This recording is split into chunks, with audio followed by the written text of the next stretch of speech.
Who is Cason Wallace and how is he averaging 2.8 steals a game, leading the NBA in steals per game for the Oklahoma City Thunder?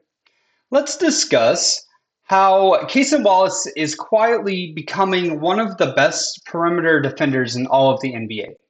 Hello, my name is Nathan, and this is Thunder Up Talk. And I am excited to dive in and learn a little bit more about Cason and let you know what I found out. If you wouldn't mind, like my video, look at any of my other videos, like those two, subscribe to my channel. I'd really appreciate it. And then at the end of this video, I am going to give three of my favorite player comps that I think Cason could become or has very similar games to. So stay tuned for that at the very end. So to begin with, you may or may not remember, but Cason was drafted technically by the Dallas Mavericks at number 10, but essentially Sam Presti and the Thunder traded up from the 12th spot to the 10th spot to get Cason. And in order to do that, they took on the Davis Bertans expiring contract to do that. But that just goes to show from the very beginning, Sam Presti definitely had high hopes for Cason. You know, in the past, he's shown that if he has somebody that he really likes in the draft, he will, and he has the opportunity to go get them, he will go do it regardless of what the rest of the NBA thinks or what fans think. And very obviously, Cason Wallace was a guy for Sam. Cason's 6'3" with a wingspan of essentially 6'8.5". So he's got a differential, a positive differential, a plus wingspan of 5.5 inches, which is pretty crazy. Sam typically loves those kind of guys. And as I'll talk about later on, I think that helps Cason a ton on the defensive side of the ball. But Cason played high school basketball in Dallas, Texas, and he played 1 year in Kentucky before he was drafted. And another cool little note that you may or may not know, he does have a brother, Keaton Wallace, and he plays for the Atlanta Hawks. So pretty cool to have. It's so rare to be able to have the opportunity to play in the NBA, let alone two people from the same family. It's pretty wild, but I found that to be pretty cool.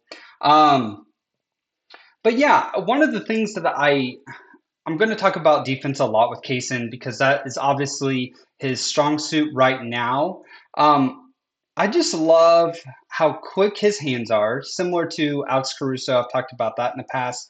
How accurate his hands are, meaning like he just really is able to get his hands on the ball, and is lightning quick with it. And another thing too is he mirrors the ball so well. I watched a few videos about this, and essentially wherever the ball is moving, his hands are up. And I would encourage you to try and pay attention to this a little bit. When Cason is mirroring the ball, you know, a lot of times it forces the defender to kind of put the ball up, and Cason causes a ton of deflections high up like that because the guys are just trying to get a pass off. And he is so quick with his hands that once he causes the deflection, it very quickly becomes a steal for him or somebody else on the team. So that was one thing that I really thought about a lot in regard to the defense. He really mirrors the ball really well. And then as good as his on-ball defense is, his point of attack, his help defense, like digging to help, is absolutely incredible. And again, having those sticky hands, the accurate hands that I kind of said earlier, really helps with that for sure. Now, on the offensive side of things, he to me is like the prototype for a 3-and-D guy. He shoots really well from three. His rookie season, I think he shot around 41%. He had a little bit of a dip his sophomore year and was at like 35, 36%. But this year he's shooting at 39% and his 3-point attempts are going up. He's at 4.5 per game and he's averaging 9 points a game. So one thing that I think he could improve, and I'll talk about comparable players in just a couple minutes, But one thing I would love for him to do is just keep jacking up threes, more and more threes, more and more threes. He's gone up from, I think, just a couple to a little over three last year to now four and a half. And that needs to even go up as his career progresses. Um, but yeah, I just think that with Cason being so young, he's 22 years old. In fact, today is actually his birthday, November 7th, that the sky is the limit for this guy. I love that he has two mentors on the team, Lou Dort and, like I said earlier, Alex Caruso. Having those two guys to pick their brains and learn from is just awesome for Cason Wallace, and I'm sure he is being opportunistic and taking advantage of every opportunity that he has with those guys, asking questions, all of that. Um, and this might be crazy, but I think that Kaysen can have a better statistical career for sure than both of those guys.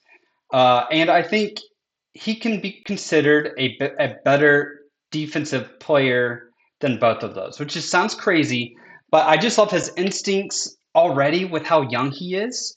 He averaged I think 1.8 steals per game last year, and this year is at 2.8.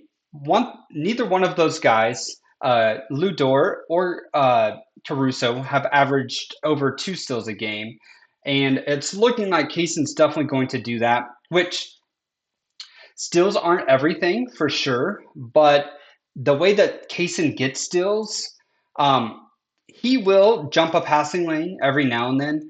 But again, it comes down to his length and his instincts. Most of his steals are coming from swiping, helping his teammates if he's helping, or just one-on-one defense in position. That's another thing. He just is rarely out of position, like most of the players on the Thunder, and he creates steals while still playing solid defense, which is a big deal because a lot of guys in the league that were high steal guys would gamble a lot, and sometimes it pays off, but if you miss, it hurts your team. So Kaysen, he really doesn't do that. Now, like I said, I wanted to talk about some guys that I think he is similar to and can have similar careers to. The first one is his own teammate. This may be too easy, but I really do think he's very similar to Alex Caruso in the fact that their hands and just their instincts are so quick. High IQ. Uh, he's a smaller guy, but his length kind of makes up for it and enables him to still guard, allows him to guard up a little bit.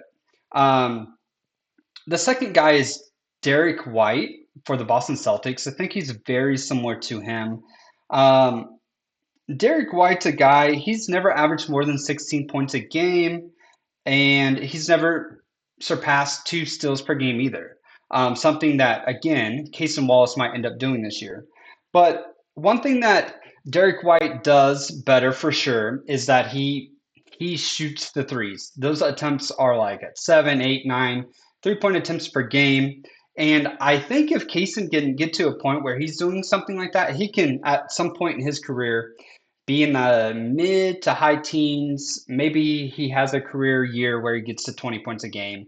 I don't even know if that would be possible on this Oklahoma City Thunder team, but I think that is definitely a possibility for Cason Wallace. The third guy is Drew Holiday. Now, Drew is far more polished for sure on the offensive side of things. I don't know that Cason can quite get to that offensive side of things. But look, Cason, I'm not going to limit him. He has great touch around the rim, and he's just super athletic in transition. He gets a bunch of easy buckets that way. Um, and if he gets those 3-point attempts up, he could get to a point where he is getting close to 20 points a game, like Drew has actually done in his career. And again, Drew hasn't surpass the 2 steals per game mark either. So I've essentially talked about four really great players who haven't surpassed 2 steals per game, and Cason Wallace is at 2.8 at this point in the season, which that could go down dramatically, but if it just kind of goes to show how big of just how good Cason is. So that is basically all I have for today. I just wanted to talk about how good Cason Wallace is. Ultimately, I think Cason will be recognized. I can't remember if I've said this or not. I think he will be recognized as a top 10 defender in the NBA at some point in his career. Maybe not this year, maybe not next year, but I could definitely see it in the upcoming years for sure. And I am so glad that he is on the Oklahoma City Thunder because, again, like I said, the sky is the limit for this 22-year-old. Um, Thank you so much for watching. My name is Nathan, and this is Thunder Up Talk, and I will talk to you later.